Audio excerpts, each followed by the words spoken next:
In this kind of situation, the most important first aid skills must be applied to CPR.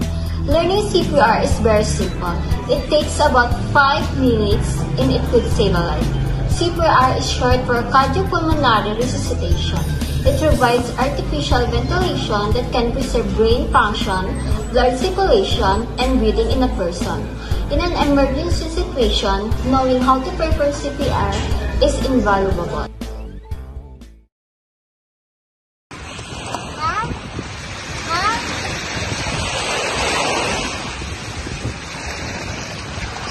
Call an ambulance, report to CPR.